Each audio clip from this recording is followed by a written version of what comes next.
हो रहा मेरा पंप हाउस, यहाँ से पाँव स्लिप सीधे सतलुज दिख रही नीचे।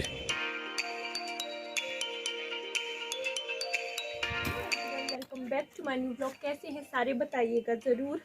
और सुबह के बजे हैं जी, अभी सुबह तो क्या दिन के बजे हैं, अभी पूरे 1:30 बजने वाले हैं और धूप यहाँ से चली गई है। बस हमारे घर में बस इतनी सी धूप बची हुई है। धूप जाने के बाद सीधे ही कमरे में घुसना पड़ता है। सर्दियों में ठंड लग जाती है बाहर, लेकिन सर्दी भगाने का एक और हमारा उपाय होता है। हम जाते हैं खेत में और खोदते हैं तौलिए। तो चलिए चलते हैं खेत। मैंने डाली है साथ में कस्सी और साथ में है रस्सी भी मेरे साथ। रस्सी ना पीछे पीछे चला है हमारे। अच्छा तो हम ग्लव्स लगा देते हैं। अभी ठंड से मेरी कुल्फी जली है बोल दिया। जिब भी लट हुई है, मतलब कि जीभ भी फिसल गई, जम रही है। हाँ, तो अगर हम खोदेंगे, खुदाई करते करते खुद से ही नेचुरली हीट उत्पन्न होगी। तो ये हमारे साइड वाले खेत हैं। ये आज से मैं शुरू कर रही हूँ। लगभग 2-3 पौधों के, जो हमारे सेब के पौधे हैं ना, उनके ये बना दूंगी मैं तौलिए। सर्दियों में क्या होता है कि सब पौधों में तौलिए किए जाते हैं। जैसे ये है ना, यहाँ अच्छे से खुदाई करनी है। जड़ों के पास हम नहीं छेड़ेंगे अभी, क्योंकि अभी बारिश नहीं है ना, तो सूखा लग जाता है। थोड़ा इतना इतना छोड़ के बाकी हम सारी खुदाई कर देंगे। अपना अपना तरीका होता है। तो तौलिए खोदना इसी को ही बोला जाता है। तो रौनक तो लग भी गया है हमारे। रौनक को भी तौलिए खोदना सिखाना पड़ेगा। और चलिए फटाफट से, मेरा है कि मैं ये जो जंगल के साथ खेत है ना, ये वाले खुद कर लूँ। फिर उधर वाली साइड वो हम तब खुदाई करेंगे जब बारिश आएगी। रौनक थोड़ा सा डर रहा है कि बोलते हैं मम्मा हम डेंजरस इलाके में, क्योंकि भालू का इलाका है यहाँ पे दिख जाता है बेटे। रौनक डर गया। बच्चे डर जाते हैं ना, क्योंकि इधर साइड से भी थोड़ा डेंजरस है। पर अभी तो उधर को सब है ना बाहर, तो ऐसा कुछ नहीं होगा। चलिए फटाफट से तौलिए करते हैं।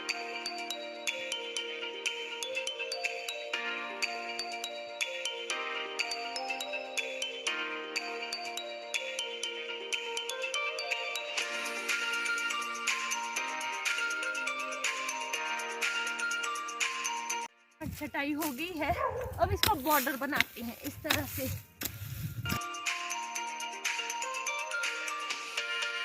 एक तौलिया तो बन के हो गया है तैयार। इसी तरह से मैं नेक्स्ट वाला भी कर दूंगी। अब ये वाला, अभी गाइस पता कितने बच्चे हैं? 1 2। अगर वो गर्मी लग रही है अब, है ना फायदे वाला काम। हाँ जी मम्मा, वो वाला पेड़ पर बनाएंगे आप तौलिया? हाँ, सारे बनाऊंगी, पर आराम आराम से बनाऊंगी।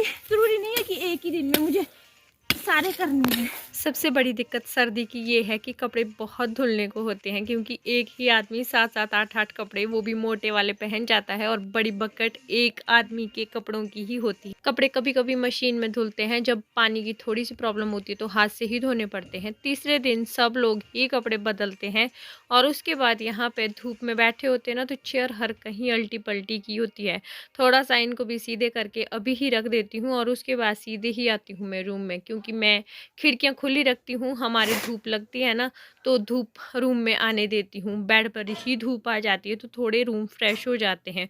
और उसके बाद जल्दी से ही पर्दे लगाने पड़ते हैं जैसे ही धूप जाती है, क्योंकि अगर धूप जाने के बाद पर्दे खुले रह गए तो कमरे बहुत ज़्यादा ठंडे हो जाते हैं। इस तरह थोड़ा गर्म रह जाता है। मैं बाहर निकल जाती हूँ। चलिए अब बनाते हैं चाय, क्योंकि 2:30 बज गए हैं। ये हमारा दोपहरी का टाइम जब हम रास्ते है यहाँ पे। ये मनुष्य के अंतिम धाम, हर मनुष्य की आखिरी मंजिल यही है। पूरा ये बिठल का एक कोल्ड स्टोर है।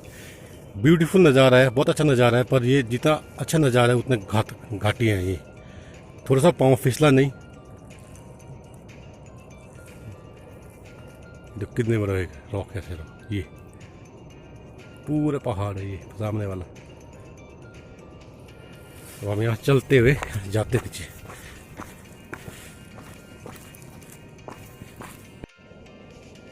ये सारा जंगल का एरिया है और यहाँ जंगली जानवर की भरमार है। यहाँ पर कोई टकर जाए इस टाइम तो मुश्किल हो जाएगी। वो धाक, ये जहाँ धूप लगी है उससे धाक ऊपर साइड को क्रॉस करना है, वहाँ जाना है मैंने। वहाँ मेरा पंप हाउस है। जो उस जहाँ धूप लगी है यहाँ से पास दिख रहा है, यहाँ ये पूरा एरिया भालू का एरिया है ये। यहाँ की मैंने रील भी बनाई होती है। आप मुझे इंस्टाग्राम पे फॉलो कर सकते हैं, विकी एस आज़ाद के नाम से मेरा इंस्टाग्राम अकाउंट है। मैंने यहाँ की बहुत अच्छी अच्छी रीलें बनाई हुई है। देखने को तो बहुत अच्छा नज़ारा है, पर ये खतरनाक है।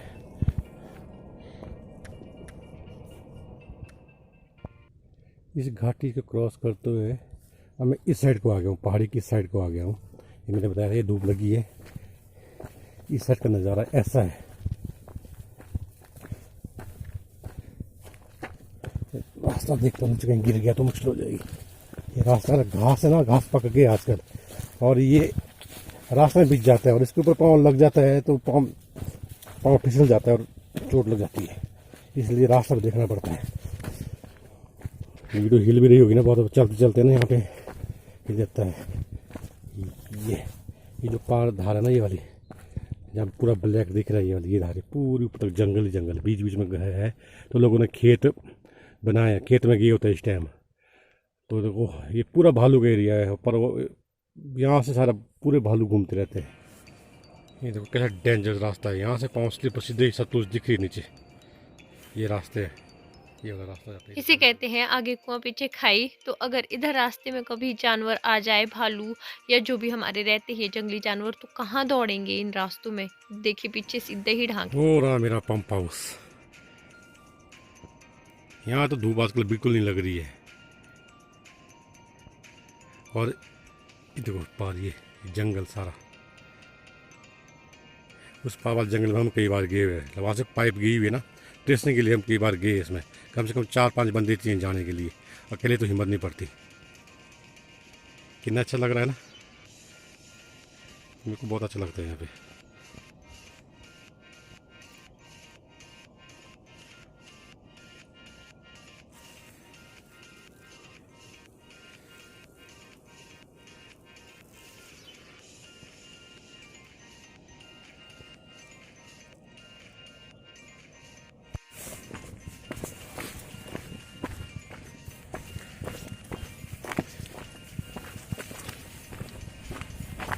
और मेरा पंप हाउस ऊपर जहाँ धूप लगी वहाँ से मैंने आपको यहाँ वीडियो दिखाया था। यहाँ पहुँच गया हूँ मैं। पूरे मेरे घर से यहाँ मेरे पंप हाउस तक का 1 घंटे का रास्ता है आने का, जाने को 2 घंटे लगते हैं। और पूरे रास्ते में मेरे को सबसे ज़्यादा डर इस नारे में लगता है। ये नारा मेरे लिए बहुत डेंजर है, क्योंकि यहाँ आर पार कुछ नहीं दिखता है, कुछ नहीं। और सामने पंप हाउस पार, ये इस नारे में, इस नारे को क्रॉस करके मुझे जाना पड़ता है। यहाँ से ज़्यादा डर मेरे को लगता है, क्योंकि यहाँ छिपने के लिए बहुत सारी जगह है। गुफाएं बनी है अंदर, हमारे डवार बोलते हैं पहाड़ी में, तो वो है। यहाँ मेरे को पटाखा जलाना पड़ेगा, या मेरे को आवाज़ करनी पड़ेगी, या पत्थर फेंकना पड़ेगा, उसके बाद मेरे को यहाँ से पास जाना पड़ेगा। मैं डेली की मेरी रूटीन है, मैं यहाँ आके पहले आवाज़ लगाता हूँ, पत्थर फेंकता हूँ या पटाखे जलाता हूँ, तब जाके पार निकलता हूँ। आज तो मैं बहुत लेट हूँ ना, इस टाइम सुबह इस टाइम तो मेरा कई बार आधा टैंक खाली हो जाता है 10 बजे के लिए तो। लेकिन आज मैं लेट आया हूँ। गाइडलाइन ऐसी मिली है कि थोड़ा लेट चलाइए, जल्दी मत जाइए। अब जल्दी जाके भी है तो खतरा है।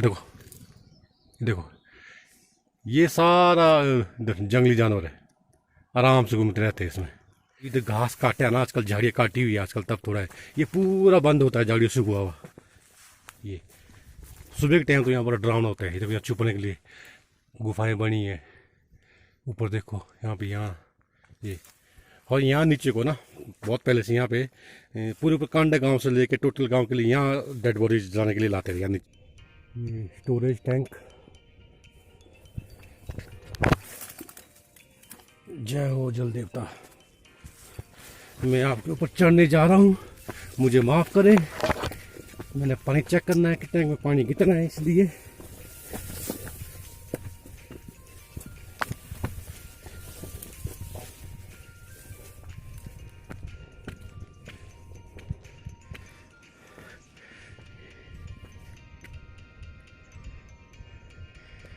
आर पार धूप लगी है। मेरा पंप हाउस में अंधेरा।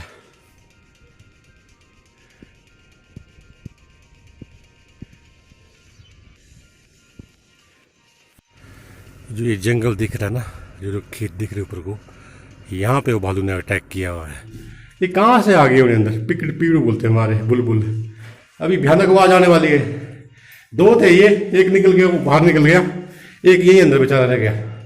आए कहाँ से हरी, ये तो बंद था, चमत्कार ही है। इतना सफ़र करते हैं रोज़, मेरे हस्बैंड पैदल जाते हैं और पैदल वापस आते हैं। गाड़ी भी जाती है लेकिन तब भी यहाँ पे पैदल चलना ही पड़ता है क्योंकि रोड से ये काफ़ी दूर है।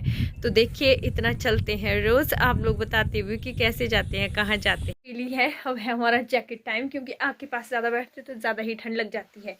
बाकी आपका क्वेश्चन था कि आप आगे वाले घर के पास क्यों नहीं गए, तो अभी भी हमारा, मैंने अपने ब्लॉग में शेयर किया है कि निचली साइड को काम लगा हुआ है, वो लगे हैं।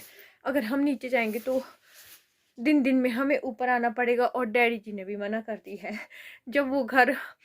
जब इस घर के लिए मैं बोलती थी हाथ जोड़ के कि डैडी जी यहाँ घर बनाते, तब डैडी यहाँ घर बनाने के लिए मानते नहीं थे, और अब जब बन गया है तो यहाँ से नीचे जाने के लिए नहीं मानते हैं। और डैडी बोलते हैं कि फिर पूरा मतलब कि आप सोच लो रोड से इतना दूर है, उतना खुद से वैसे चक्का भी नहीं जाता है, फिर वो सारा सामान लेके जाओ वहाँ पे, जैसे राशन पानी।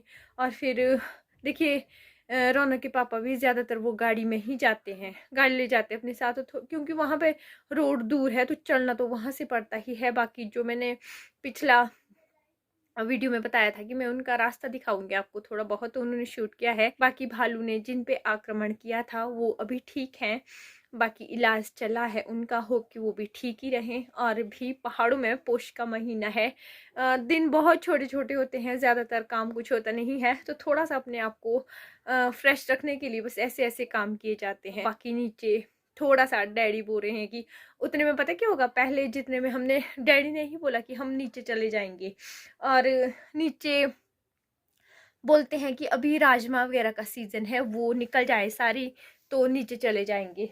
उतने में वो सीज़न ख़त्म हुआ, उतने में फिर था डैडी जी के चलो रौनक के पेपर हैं, फिर रौनक के पेपर फिनिश हो गए। फिर हमारा अब खेतों में गड्ढे वगैरह का काम है, हमें जो है पेड़ पौधे भी लगाने हैं। बारिश होगी, जैसे ही बारिश होगी गड्ढे जो भी किए हैं वो भरे जाएंगे, उनमें पौधे लगाए जाएंगे। और निचली साइड अभी काम आधा ही हुआ है, पिछली वाली जो दीवार लग रही है, और उसी के साथ साथ फिर यहाँ पे देखिए खेतों में काम, जगह यही है, हमारे खेत ज़्यादातर यही है, वहाँ पे खेत भी नहीं है, वहाँ से खेत बहुत दूर है नीचे को, वो भी बहुत कम है। यही है हमारे पास जितने भी खेत हैं ज़्यादातर जो हम जिसमें काम करते हैं, तो समझ ही सकते हम क्यों नहीं गए। और मुझे भी था कि चलिए जाएंगे, फिर ऐसा होगा नहीं कि अगर मैं चले जाऊँ, क्योंकि रौनक के पापा डेली घर नहीं आते हैं, फिर मैं वहाँ वहाँ उस घर में, वो बहुत बड़ा घर है, और रास्ता मतलब कि जैसे घर में पुराने तरीके से बना है, उसमें जो है बाहर बाहर से दरवाजे हैं, और यहाँ पे बाथरूम भी वहाँ पे बाहर है, यहाँ पे अटैच है। ये वाला बाथरूम भी हम सोच रहे हैं कि थोड़ा सा दूर कर देते हैं, बस यही प्रॉब्लम है जो हम निचले वाले घर नहीं जा पा रहे हैं। जितने में ये दीवार लगा के ख़त्म होंगे उतने में क्या हो जाएगा, उतने में खेतों में गड्ढे भरने शुरू किए जाएंगे। जैसे ही बारिश होगी, बस वेट है बारिश होने का, बर्फ़ पड़ने का, गड्ढा जैसे ही नमी वाला हो जाएगा उसमें पौधा लग जाएगा। हमारा जो है, हमारा इलाका सनी एरिया है, तो यहाँ पे पोष में ही लगना चाहिए पेड़। ये भी अब बचे हैं 10-15 दिन, पता नहीं इन दिनों में भी ये काम होता है कि नहीं। बाकी फिर वीडियो का कर दूंगी अब यहीं पे ही एंड। होप आपको आज का ब्लॉग पसंद आया होगा, लाइक सब्सक्राइब और शेयर ज़रूर कीजिएगा। मिलूंगी नए ब्लॉग में, तब तक के लिए बाय।